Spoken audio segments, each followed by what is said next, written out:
Je n'avais pas prévu qu'il reste, pas cette nuit-là, encore moins dans cette chambre. Mais quand la pluie s'est mise à tomber violemment, rendant la route impraticable, je n'ai pas réfléchi. C'était une nuit d'été, chaude, lourde, et je n'allais pas laisser un garçon de 20 ans repartir sous l'orage. Il venait de terminer quelques réparations dans la maison et moi, je venais de terminer ma journée. J'avais 47 ans, une maison trop grande pour moi seule et une fatigue discrète que je portais sans bruit. Lui, c'était Elias, calme, poli, attentionné. Il avait ce quelque chose, une manière de me regarder sans détour, avec une sincérité rare. Il ne parlait pas beaucoup, mais quand il le faisait, c'était toujours juste. Je lui ai proposé de dormir ici. Il a souri doucement, sans poser de questions. J'ai hésité un instant avant de lui désigner la chambre du fond, celle qu'on n'ouvrait plus. Tu peux prendre celle-là. Elle est propre, juste un peu ancienne.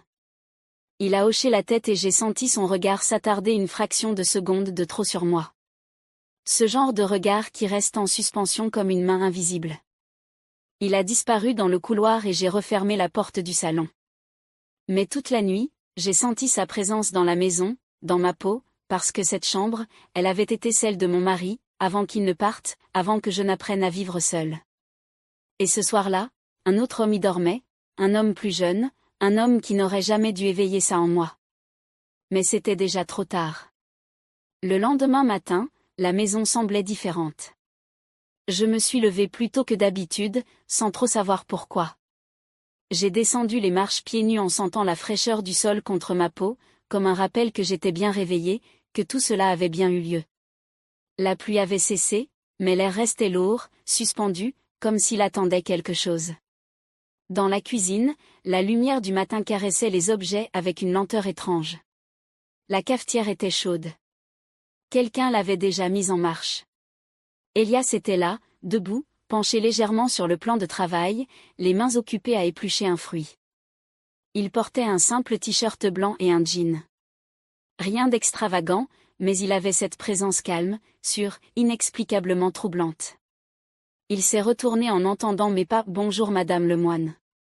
Sa voix était douce, mais elle portait. Elle m'a traversée. « Bonjour, tu es déjà levé ?» Je n'ai pas beaucoup dormi, a-t-il dit avec un sourire timide. La chambre était pleine d'histoires, je crois. Mon cœur a fait un bond discret. Il avait ressenti quelque chose. Il avait dormi dans cette chambre et il savait que ce n'était pas anodin. Je me suis approchée lentement, attrapant une tasse, les mains légèrement tremblantes. Pourquoi tremblais-je? Ce n'était qu'un jeune homme, un invité, un ouvrier. Mais son regard, ce regard franc et intense, il ne me laissait pas m'échapper. Je suis désolée si c'était trop chargé pour toi, ai-je murmuré. Il a secoué la tête posément. Non, c'était étrange, mais pas dérangeant. Puis il m'a regardé autrement, un peu plus longtemps, un peu plus profondément. Par contre, je crois que c'est ici que ça allait un peu. Je n'ai pas répondu. Je n'ai pas eu le temps. Un silence s'est installé, mais ce n'était pas un silence vide. C'était un silence habité, chargé, intime. J'ai bu une gorgée de café pour occuper mes mains, mais tout en moi était tendu, éveillé. Mon corps avait reconnu quelque chose avant ma tête. Ce n'était pas de l'attirance ordinaire. C'était ce genre de tension qu'on ne nomme pas. Compté par respect, par peur, mais qui devient impossible à ignorer. Il m'a proposé de l'aider à remettre en ordre la pièce du fond. J'ai accepté. Mais en montant l'escalier derrière lui, j'ai su que la journée allait être différente, très différente. Je ne saurais dire si c'est l'étroitesse de la pièce ou la lenteur de ses gestes, mais à un moment, l'air s'est chargé de quelque chose de plus lourd, de plus dense.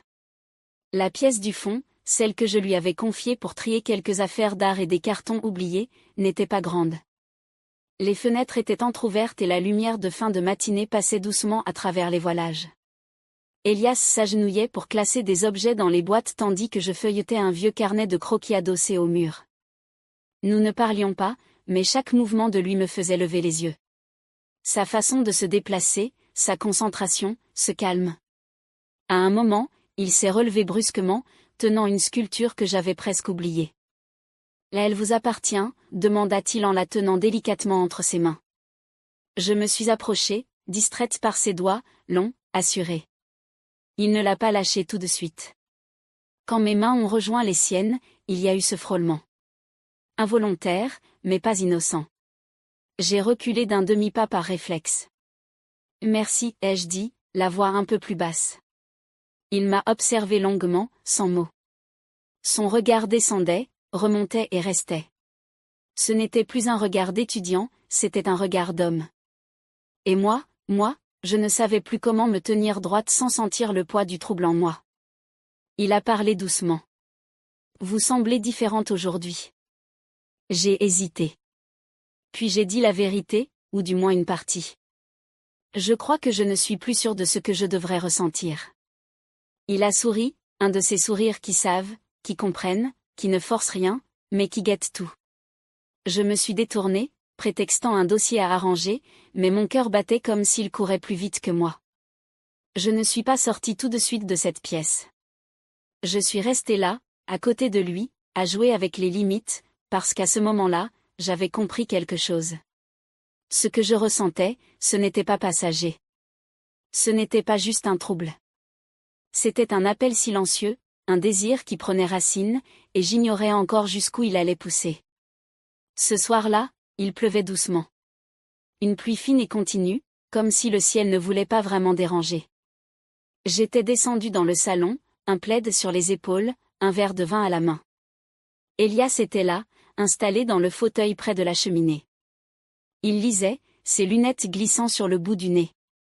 L'image m'a fait sourire, si paisible. Et pourtant, tout en lui provoquait un orage tranquille en moi. Je me suis assise en face, sans rien dire. Pendant un moment, seuls les crépitements du feu remplirent la pièce. Puis il a levé les yeux vers moi. Il m'a regardé longtemps. Ce regard-là, il ne me demandait plus la permission.